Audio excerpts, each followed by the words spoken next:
دیکھیں میں نہیں کہہ رہا ہوں معاذ اللہ نعت خوانی کوئی بیکار چیز ہے، نعتیں پڑھنا کوئی بیکار چیز ہے، بہت اعلیٰ چیز ہے، بہت افضل چیز ہے۔ آپ ایک نعت خوانی رکھواتے ہیں، میں کہتا ہوں 10 رکھوائیں، لیکن اس نعت خوانی کے مقصد کو سمجھیں۔ نعت خوانیاں اس لیے رکھنے کی علماء نے اجازت دی تھی تاکہ آپ نعت خوانی رکھیں گے تو نبی کی محبت بیدار ہوگی، اور جس سے محبت ہوتی ہے آدمی اس کی اطاعت بھی کرتا ہے۔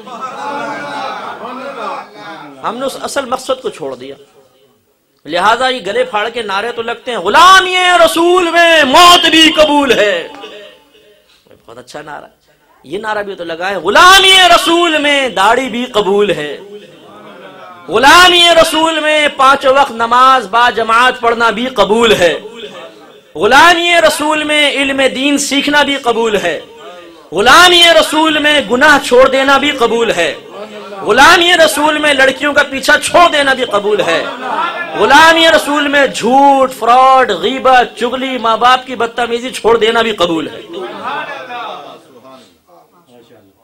مفتی صاحب ہلکا ہاتھ رکھیں، ہم اتنے سختیوں کے عادی نہیں ہیں، ہمیں تو چسنی پلائیے، چسنی، ہمیں تو بشارت دیجئے جو مرضی کرو، لیکن تم سکے سرکار کے غلام ہو، انشاءاللہ میدان معاشر میں آؤ گے، فرشتے کہیں گے حضرت آپ کہاں تھے؟ موسٹ ویلکم، تشریف لائیے، جنت آپ کے انتظار کر رہی ہے۔ یعنی ہم نافرمانی رسول کرتے رہیں، سرکار کو رنج پہنچاتے رہیں، ان کا دل دکھاتے رہیں، سرکار کے نام کا کھائیں، لیکن بات اس کے دشمن شیطان کی مانیں، اور پھر توقع یہ ہو کہ میدان معاشر میں عزت مل جائے، اعلیٰ مقام مل جائے، کیسے ملے گا؟ سوچنا چاہیے۔ میں نہیں کہہ رہا ہوں، میں مایوس نہیں کر رہا ہوں آپ کو، لیکن ایک میں حقیقت آپ کو سمجھانا چاہتا ہوں، یہ حقیقت کا رنگ جب تک ہم نہیں دیکھیں گے فلاح کامرانی نہیں ملے گی۔ میں بھی یہاں پہ بڑے مجھے لچھے دار تقریر مجھے بھی آتی ہے، ایک واقعہ یہاں سے پکڑتا وہاں سے پکڑتا، آپ کا دل خوش کرتا، 2 نعرے لگتے اور چلا جاتا، لیکن مجھے ایک خوف یہ ہے کہ آپ ہی ہوں گے جو میدان معاشر میں اللہ کی بارگاہ میں میرا گریبان پکڑ لیں گے کہ اللہ تعالیٰ یہ ایک عالم ہمارے سامنے آیا تھا، اگر ہمیں خواب غفلت سے جگانے کی کوشش کرتا تو شاید ہم ہدایت پا جاتے، لیکن اس نے اور ہماری غفلت میں اضافہ کیا، تو پھر میں وہاں کیا جواب دوں گا؟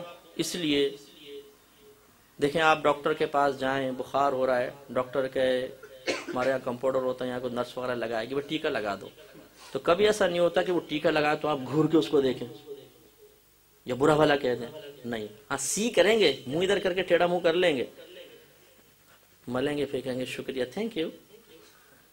کیوں؟ اس لیے کہ آپ کو پتہ ہے کہ یہ جو تکلیف وقتی ہے یہ آپ کے لیے صحت کا پیغام لے کر آئے گی۔ اسی طرح بعض اوقات اصلاحی بات بری ضرور لگتی ہے، لیکن یہ ایک انجیکشن کی تکلیف کی طرح ہے، اس کے بعد ہدایت اور اللہ تعالیٰ کی بارگاہ میں مقبولیت کی صحت حاصل ہوتی ہے۔ تو اس لیے میں بھی غور کرتا ہوں، میں اپنے آپ کو مستثنا نہیں سمجھتا ہوں کہ میں اپنے آپ کو بہت نیک پرہیزگار سمجھ کے سوچ رہا ہوں، بلکہ آپ بھی سوچیں، میں بھی سوچتا ہوں۔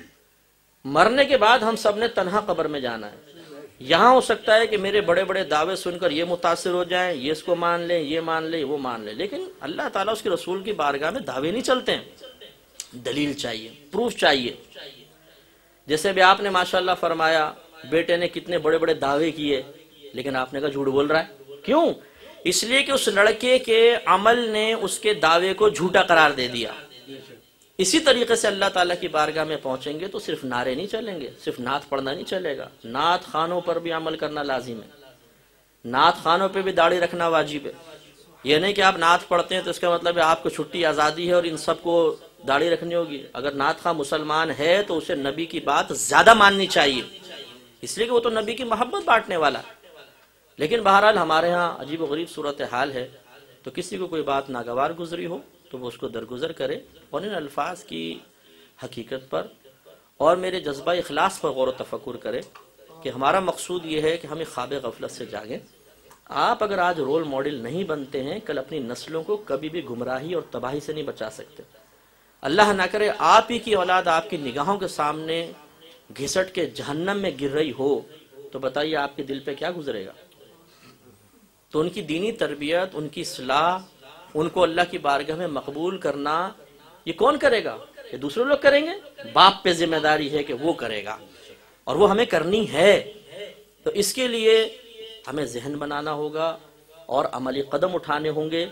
نبی کریم کا جو حکم سامنے آئے میں نہیں کہتا ہوں کہ آپ ایک دم اپنے آپ کو چینج کریں، یہ تھوڑا سا مشکل ہوتا ہے، لیکن سب سے پہلے ایک سوچ اور فکر بدلتی ہے، پھر آہستہ آہستہ آدمی عمل کی طرف آتا ہے۔ تو کم از کم ایک سوچ تو بدلے، ایک ذہن تو بنے کہ ہاں مجھے کچھ کرنا ہے، مجھ پہ کچھ اور ذمہ داریاں بھی ہیں، پھر انشاءاللہ دیکھیے کہ معاشرہ کیسے بدلتا ہے۔ اور دو قول بس عرض کر کے اپنا بیان ختم کرتا ہوں۔ حضرت عمر فاروق رضی اللہ تعالی عنہ فرمایا کرتے تھے کہ اے لوگو، اس سے پہلے کہ تم اللہ تعالیٰ کی بارگاہ میں پہنچو اور وہاں حساب و کتاب دو، دنیا میں اپنا حساب کر لو۔ اور دوسرا حضرت علی رضی اللہ تعالیٰ عنہ کا قول ہے کہ آپ نے ارشاد فرمایا دنیا کے سارے لوگ سو رہے ہیں، یہ جاگیں گے اس وقت جب انہیں موت آئے گی۔ موت کا ایک جھٹکا یہ ساری خوش فہمیاں، سارے ہماری ہنسی مذاق ٹھٹا دنیا کی مشغولیت ختم کر دے گا۔ ہمارے اپنے چاہنے والے ایک اندھیری قبر میں چھوڑ کر واپس آ جائیں گے۔ اس وقت ہر چیز کی حقیقت سب کے سامنے آ جائے گی، دوست بھی سامنے ہوں گے، دشمن بھی سامنے ہوں گے، یعنی کس نے ہمیں گمراہ کیا اور کس نے ہدایت کی باتیں کی تھیں۔ لیکن وہاں پر جانے کے بعد پھر پچھتانا نفع بخش نہیں ہوتا۔ پہلے آدمی سوچ لے سمجھ لے، ایک اسٹوڈنٹ کو اگر پورے سال سمجھایا جائے کہ بیٹا امتحان ہونے والا ہے، تیاری کرو تیاری کرو تیاری کرو، اور نہ کرے اور امتحان میں فیل ہونے کے بعد پچھتائے، تو آپ بھی اسے یہ کہیں گے کہ بیٹا پورا سال سمجھایا تھا، تمہیں سمجھ میں نہیں آیا تھا، اب پچھتانے کیا فائدہ۔ تو اسی طریقے سے اللہ تعالیٰ نے ہماری زندگی میں آخرت کا پیپر آؤٹ کر دیا ہے، تیاری کر لو، نہیں کریں گے وہاں جا کے پچھتانا ہوگا، اور وہاں پچھتانا کسی پر ظاہر نہیں ہوگا، نہ بیوی کو پتہ ہے، نہ بچوں کو پتہ ہے، نہ ماں باپ کو پتہ ہے، اکیلا آدمی وہاں بھگت رہا ہوگا۔ سب کوئی، میں نے ایسی آج تک ماں نہیں دیکھی کہ جس نے اپنے بیٹے کو قبر میں اتار کے سوچا ہو کہ اندھیری قبر میں کیسے رہے گا، چلو ایک رات تو قبرستان میں گزار لوں۔ نہیں، کوئی باپ نہیں، کوئی دوست نہیں، کوئی رشتہ دار، کوئی قبر کے پاس نہیں رہتا، سب بھول بھال کے واپس آ جاتے ہیں۔ ایک دن آپ اور مجھے بھی لوگ بھول جائیں گے۔ ہمیں خود اپنی آخرت کو بنانا ہے۔ اللہ تعالیٰ سے دعا ہے کہ رب کریم جو کچھ مختصر وقت میں سنا اس کو سوچنے سمجھنے ذہن میں محفوظ رکھنے اور عمل کرنے کی توفیق عطا فرمائے۔ وآخر دعوانا ان الحمد للہ رب العالمین۔